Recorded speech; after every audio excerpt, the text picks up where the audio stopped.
The royal family is besieged right now. Our king has cancer. Princess Catherine's recovering from serious abdominal surgery that will keep her away from public duties until at least Easter. The monarchy is unquestionably still finding its footing after the death of the late Queen. But through every crisis, one man has stood firm against the barrage, resolutely maintaining a pretty special gift for making everything all about him. Yes, Prince Harry is back on our screens, and I suspect a lot of people shared my excitement when they heard this. In moments, the Duke of Sussex will be hurtling headfirst 60 miles an hour down a winding track of ice in the mountains of Canada. Well, fortunately, Harry emerged unscathed and made it back up the slopes to deliver a heartwarming message of peace and reconciliation. At least that was the plan. We see it on a day-to-day basis. The strength of the family unit coming together. How have you processed the fact that there's so much happening back with your family? I have my own family, right. So as we all do. Yeah. I've got other trips planned that would take me through the UK or back to the UK. I'll stop in and see my family as much as I can. Really? Even in a schmaltzy softball interview with American breakfast television, Harry is prickly and defensive, and with good reason. Illness will bring us back together, he says, before immediately clarifying that he's staying on the opposite side of the world because actually he's got plenty of his own things to be getting on with. But rest assured, loyal subjects, he'll still pop in when he feels like it, if he can, time permitting. Later in the same interview, Harry makes a stunning admission that he's now considering becoming an American citizen. Would you think about becoming a citizen? I have considered it, yeah. Yeah? Yeah. What would stop you from doing it? I have no idea. You know what it might be? You have to give up your titles if you become a US citizen. I'd say that being a senior member of the British royal family, whose only remaining relevance comes from monetising his ever-weakening royal links, is a pretty obvious barrier. Whether the US authorities would even consider making Harry a citizen after he gloated about his prodigious drug use in his memoir Spare is another issue. And just hours after revealing that he might abandon Britain for good, Harry began his briefings all over again. This time let it be known that, heroically, he's prepared to don his ginger cape and soar back to Britain, fulfilling some of the ailing king's duties while he's treated. In a typically irritating lineal missive, Harry has offered a, quote, hybrid working model, the regal equivalent of meeting on Zoom in your underpants. Prince Harry is keen to be reconciled with his father and has been telling people that he wants a return, that he's happy to step in some sort of temporary royal role while his father's away unwell. Obviously, the king has cancer. He's away from public duties, but also Princess of Wales is off. She's recovering from abdominal surgery. She's not going to be around until Easter. What I've been told is that Prince Harry is very keen. He's always wanted to have a foot back in the fold. He never really wanted to be all the way out. All very valiant, Harry, but there's one little problem. Nobody wants you back. 4 years ago, Harry and Meghan abandoned the royal family and the monarchy and resigned their royal duties to embark on a new life in California.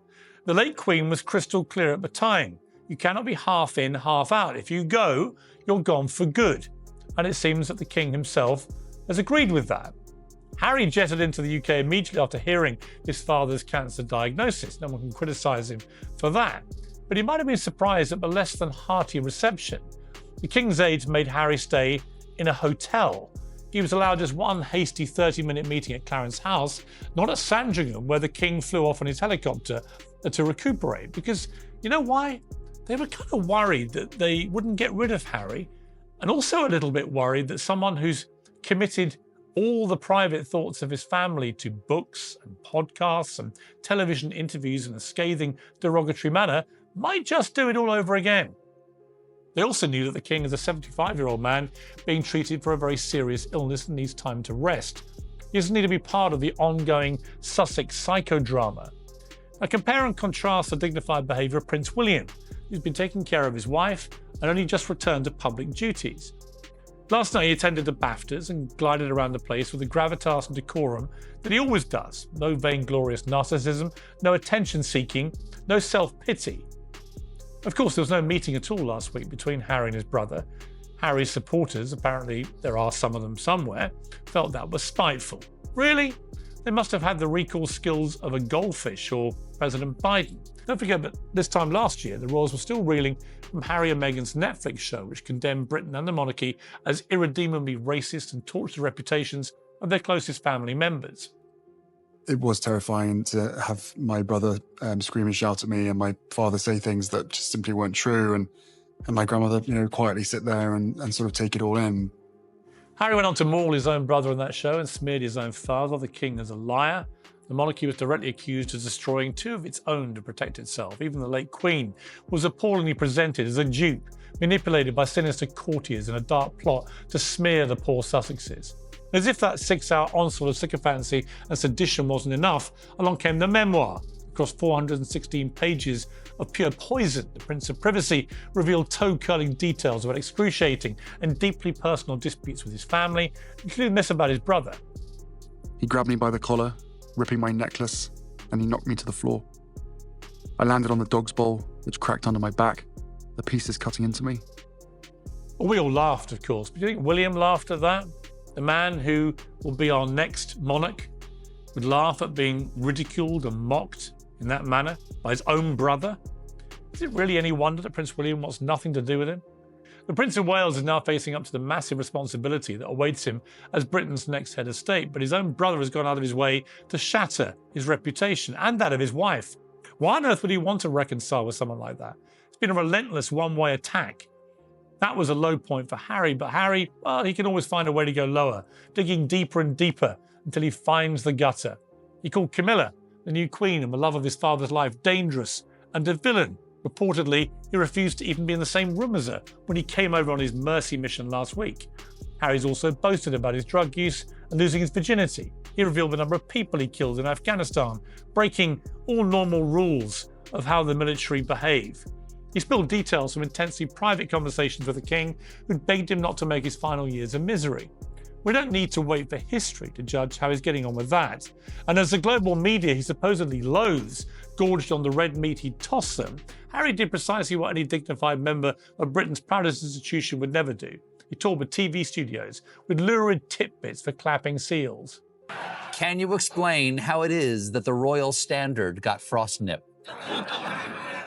We've taken quite a leap from grief and trauma to my Todger. Todger, that's a very gentle word. Is it gentle? Todger. Sounds like a nice nickname. Was that befitting of a member of the royal family? Can anyone seriously take Harry seriously as a counsellor of state, shouldering the burden of 1,000 years of history as Britain's representative across the world? And Harry and Meghan are not exactly turning down the gas on their flamethrowing. Their client, journalist and professional lickspittle, Omid Scobie, published a book in which he accidentally outed the King and Princess Catherine as racists. An implausible, ludicrous claim which unwittingly did more damage to the Sussex racism smear than anything else. And they jetted to Jamaica to attend a movie premiere just as King Charles revealed he'd been treated in hospital for an enlarged prostate, posing for smiling photographs with the Jamaican Prime Minister who literally wants to abolish the monarchy. For Harry to now claim he's ready and willing to serve his country and his king is frankly an insult. We all know what this is really about. Netflix is reportedly planning to pull the plug on Harry and Meghan's $100 million deal. Their series caused a lot of media outrage, but didn't even crack the top 200 shows on the platform last year. Spotify cancelled Meghan's dreary podcast. Without their royal links, the brutal reality is that Harry and Meghan are of no interest to anybody. And that's why they're rebranding, yet again, to double down on their dubious royal status. Their previous website, Archewell, inspired by their son Archie, now automatically redirects to Sussex.com. A glossy picture of the couple dominates the main page, overlaid with a text to the office of Prince Harry and Meghan, the Duke and Duchess of Sussex. The website has nothing to do with king and country or the royal family, and Harry and Meghan have no royal duties to speak of. They never put a shift in. They're brazenly exploiting the institution they simultaneously profit from trashing, and we're all being taken for the ride. The late Queen was right. They can't be half in, half out, and they're out. They sold their royal souls for life as reality stars, trading every private cough and splutter for cash. The King should now return the favour and strip them of their tenuous titles and end this Sussex circus for good. Well, to debate all this is my royal pack, the uncensored contributor, Paula Rowan-Adrian, the royal editor, Sarah Hewson, and from New York, the columnist Maureen Callagher. Well, welcome to all of you. All right, let me start with you, Sarah, to set the scene here for what's really going on behind the scenes. Lots of messages seemingly being communicated to the media. Mixed messages, I think. Very much mixed messages. What do you read into it? What should we read into it? It's really hard to read between the lines here, but there were reports over the weekend that Prince Harry has made it be known that he would be willing to make a temporary return to the royal fold to try and relieve some of the pressure on the royal family while his father Do we and believe his sister-in-law are this, first of all? incapacitated. Look, I mean, It I looked think- well sourced to me. Yeah, I think it's probably very likely that he has said at some point, and perhaps in some ways we could say it's laudable. He said, look, if you're really struggling, I can come back. I will do that. You know what I found? But it's not going to happen. You know what I was struggling with, using the word struggling, was his explanation that, you know, these kind of family situations where someone's very sick can bring everyone back together when he, according to the other members of the family, is single-handedly responsible for all the fallout in the first place. But it seems to me, from his tone and his language, that he is now seeking some kind of rapprochement. It's much more conciliatory language that we're hearing from Harry. No more demands for an apology from the family before any kind of But from what I've read, contact. and it looked pretty well sourced again, an emphatic no thanks, Yeah, particularly absolutely no way back. particularly from Prince William. I think that's the biggest mountain that Harry has to climb. It may well be that behind the scenes there are cordial conversations taking place with his father. And that is what he's talking about when he says, you know, this can bring families back together. And so it should. You know, his father has cancer and has always wanted Harry to come back. There's a big difference between family relations and then Harry making an official comeback as a working member of the royal family. The terms of the Sandringham summit were absolutely clear. All in The late Queen or all said, out. you can't be half in, half out. Okay. You're in or out. Let me bring in Maureen here. I mean, Maureen, I've got to say, whenever we try and find people in America to defend Harry and Meghan, it's almost impossible. Nobody wants to come on and defend them over there. What is the mood about them over there? Well, Piers, this is, again, it seems like we talk about this all the time whenever I'm lucky enough to do your show, the feeling of Americans, and we have absolutely had it. And the temerity of Harry to go on an American morning breakfast program, Good Morning America, and use a sort of trumped up event Promoting a the year Invictus out Games to happen next year, to soft pedal some sort of possible reconciliation with Prince Charles, and then to later leapfrog off of that with a story placed in the Times of London with this bombshell claim that not only did Harry want to return and was willing to help out, what an offer, but that the palace might be open to that as well.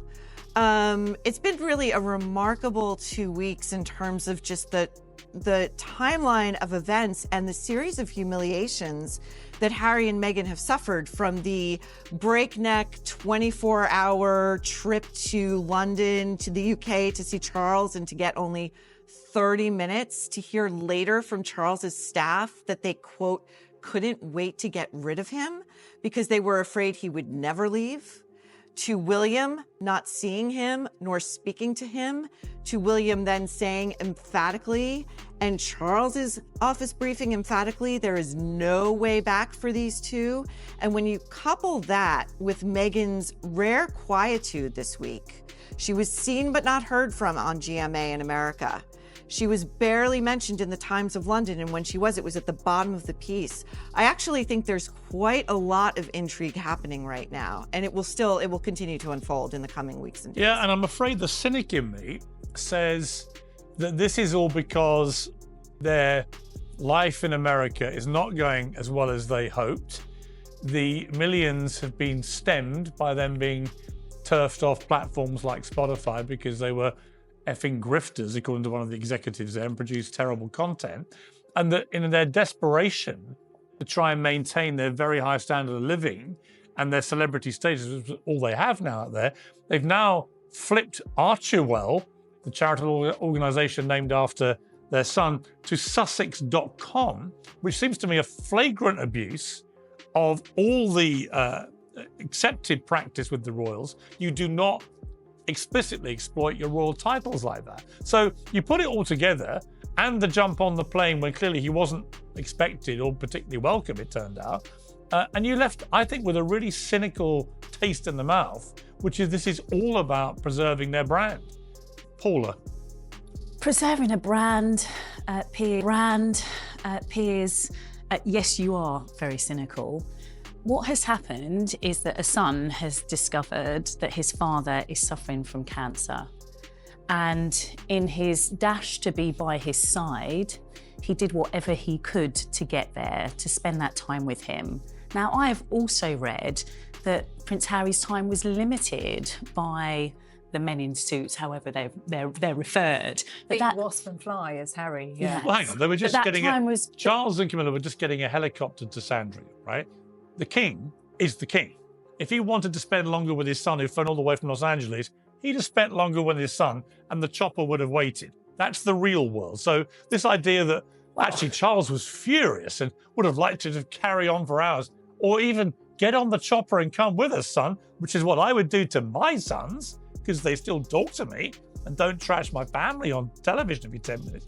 That's the real world. So I think you're accepting that you've read that story as well, and that you are choosing to ignore that story. No, I'm calling, and to focus on the story I'm calling bullshit. That suits I'm calling your story. Bullshit on that story. And we can't do that. Well, we know the chopper took off. Because what's important... To Sandringham, where he was just going to rest. What's important is to recognise that Prince Harry, hasn't he, sent out that fig leaf. He is saying to everybody, I want That is peace. true.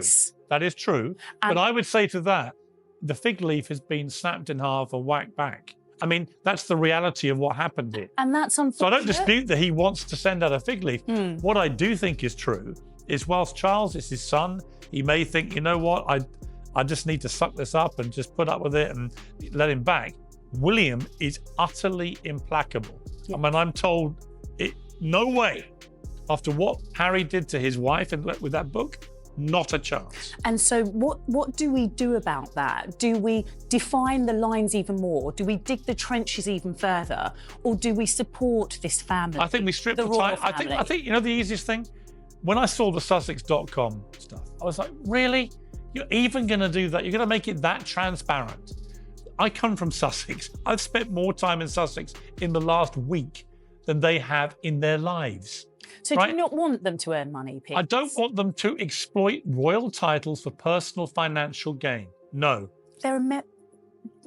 He's a member of the royal family. Doing no royal duty to justify exploiting the titles. No. He would like to. No, well, and he's now saying... to be able to All help. right, okay, Sarah, this comes to the nub of this debate, doesn't it? Because, yeah, I'm sure he does want to, because I'm sure he's seeing, particularly, I think, from the Platinum Jubilee balcony scene onwards, you're either one of the stars or you're not. Well, right? And interestingly, the position that Meghan would have wanted to be in, not playing second fiddle, actually, they'd be right there now. Right. If they'd stuck around, they'd be right there, right at the centre. I totally agree. But to me, they blew it, but they blew it in such spectacular fashion. Look, just put yourself in the heads of this family, putting aside their royals, right? You've got these two in America, repeatedly, not just once, but from Oprah Winfrey onwards, repeatedly trashing them in the most vile manner in public. Fine, a tabloid newspaper can do it. I've done it as a tabloid editor over the years, but always had the likes of Harry immediately piping up, attacking the papers for being intrusive and so on. Fine, he's entitled to that view, but what's he been doing that's any different, honestly? Forgive me for interrupting, but we're acting as if Harry just woke up one morning and decided that he no longer favoured his father, no longer favoured his family. That's not what happened, Piers. We are talking about a lifetime in terms of Harry thinking and believing that he has been mistreated. And actually, we're talking about a timeline that really begins when he meets Meghan Markle.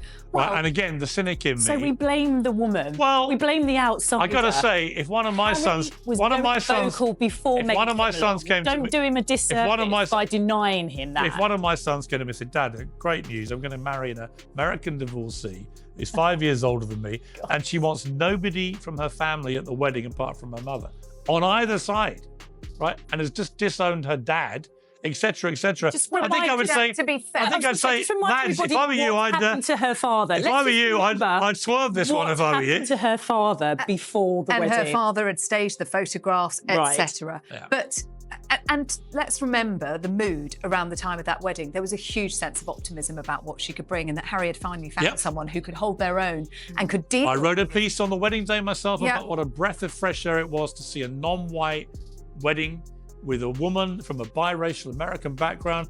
Everyone loved it. This idea that the media were out to get Meghan Markle, out to get them as a couple, totally invented revisionism. I remember it. All the papers were ecstatic. Absolutely ecstatic. She was this fantastic, glamorous actress. Straight out of Compton. Harry had been wearing then all the tights, hypocrisy started. wearing Then all the tights that didn't suit the colour yeah. of her But then skin. let me bring in Maureen, because it seemed to me the tipping point was after the wedding when all the hypocrisy began, all the preaching about carbon footprint and climate change as they used Elton John and George Clooney's private jets like a taxi service. Preaching, I get this, on the day of the $500,000 baby shower, sending out a tweet about poverty on their Twitter account as they're literally having a $500,000 baby shower with a bunch of celebrities in New York and then flying back on the Clooney jet, etc., etc. And I remember, because I was writing a column at the time about all this, a growing sense of disillusionment from the public that this lovely couple, who seemed so well suited and so good for the country, seemed to be getting into a place where they wanted to be constantly having their royal cake and eat it. 100%. And that goes full circle to, as you pointed out, the relaunch of the Sussex.com website, which is a complete abrogation of what Her Majesty the late Queen told them. There was to be no monetizing of their royal titles. That was why, per the Sandringham Accord, you are either in or you are out. One of the two. So they relaunch this website with Meghan's royal coat of arms. Again, either the royal family has mistreated you to the point where you are suicidal. Exactly. And asking for help that you are denied, or you are so proud to have married into this family that you are posting your coat of arms online. You are running an incredibly lengthy CV in which you, without a shred of irony, say that one of your top priorities as whatever kind of philanthropist or activist she's spinning herself to be, prioritizes quote unquote family care. And if we really want to get down to the nuts and bolts of it, this is why Harry cannot be let back in and cannot be trusted. Kate is ill. What is ailing her is a very closely guarded piece of information. Yeah. That is their right. Harry and Meghan remind me of the fable of the scorpion and the frog. The scorpion asks the frog to float him across a river. The frog says, "You're a scorpion. You will bite me and kill me." And the scorpion says, "It would make no sense. I can't cross the river without you." Halfway through, scorpion stings the frog. The frog says, "Why did you do that?" The scorpion says, "It's my nature. I can't help it." Yeah. That's Harry and Meghan. Paula, we have the scorpion and the frog, a perfect metaphor.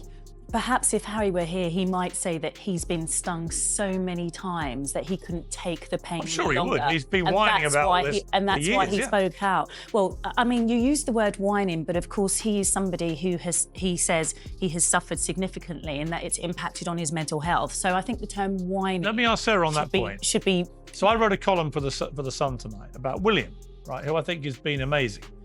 You got to put yourself in his shoes for a moment, right? So he loses his two beloved grandparents and mentors for potentially one day being king. His wife has been seriously ill. His father, the king, has cancer, which apart from anything else, may mean that he himself has to consider potentially acceding to the throne earlier than he would have ever wanted to do. He doesn't speak to his only sibling, who's been trashing him in public, left, right, and centre. And they both suffered the same trauma when they were kids of losing their mother, which was a trauma. I knew Diana, I loved Diana like we all did. It was awful, horrific, the whole thing.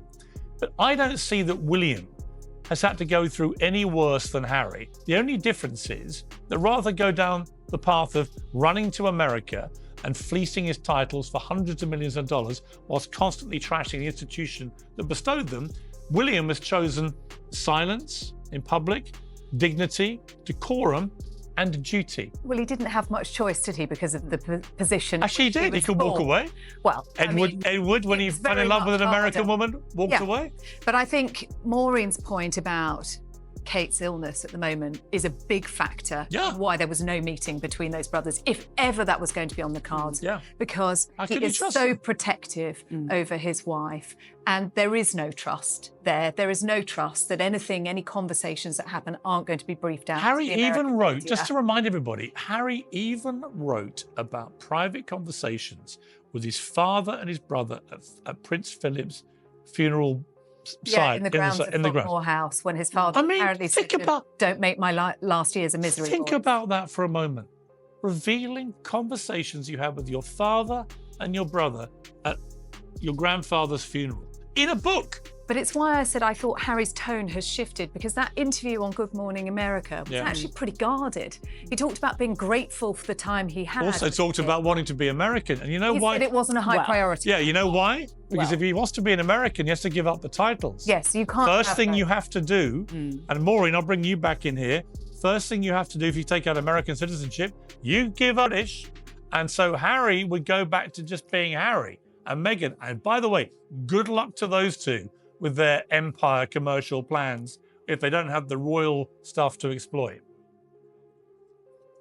Yeah, I mean, we saw that in America, and the first thing I thought was, well, so much for just Harry. You know, he's never going to give those titles up. Meghan clings to them as well. It is Exhibit A in terms of their rampant and unceasing hypocrisy. My favorite detail from the Whistler trip was that the head of the Invictus event there was instructed to call Harry and Meghan sir and ma'am. Oh, no. So if anyone thinks these two are just going to rest of American civilians, and, you know, Meghan's going to forfeit showing up in a glamour shot with a $3,000 Hermes coat while she's meeting wounded warriors. I mean, these two continue to dig their own holes. It is unlike anything I've ever seen. I mean, here in America, I consider it one of the greatest pieces of performance art we've got going. And you know what? I think they lost most Americans, Sarah, when they came up with this obviously cock and bull story about being chased around New York at 100 miles an hour for 2 hours. Anyone who's been in New York knows that's impossible. The traffic doesn't move. You were dying to get in there, so. Well, I was. It's the point about the dining out on the royal connections. They were heavily criticised for the use of the Sussex name. Yeah. They're going to take it as a family name. Look, Harry was Harry Wales. George and Charlotte and Louis, before they became the Waleses, were the Cambridges. So there's nothing new about. Why do you want your kids to have a royal title when you believe the monarchy as an institution has caused you such irreparable damage? Well, I agree with that, but I also find it interesting that Archie and Lilibet will be known as Sussex, because actually it's a far less royal-sounding name for an American market than Mountbatten Windsor. Yeah, but it goes for their Duke and Duchess, right? So I understand that Harry's issue was with the institution, and I know that you keep referencing that he's trashing his father and trashing his brother. But I think we also need to be fair. We're not referencing it, that's what he's done. I think we also need to be fair. It's right that Harry hasn't hidden behind the "and a royal source" reports, because we know that that's what happens. Very often stories are in the papers about the Windsor House or the Sussex House or the Cambridge House, and it's a royal source is reported. Now, Harry doesn't have that to hide behind, but to suggest that there are stories put out about Harry doesn't have what? A royal source. Oh, please do me a favour. Please do me a favour. Paula. What I'm saying is, Paula, not how do you think we even? How do you think hiding behind How do you think People Magazine? But the stories come out. How do you think People Magazine knew about his fig leaf? The stories come out. You know how? You can't suggest. You know how? That nobody is putting out stories against because Harry. Because his own people brief just as much as the palace. Okay, so you're accepting again what I'm saying then. I think you should accept. I probably know a little bit more, with respect, about the way this all works. Superiority, having been part of the media for 35 years. That's why I'm asking you. I can tell you, that's right. He and his wife use the media just as aggressively as anyone at the palace does on the other side. I can tell you that. That's my point. Anyway, grateful. We're going to leave it there. Thank you all very much indeed to my pack and to Maureen over in New York. Much appreciated. Doubtless we will meet again to discuss this. They're never going to go away.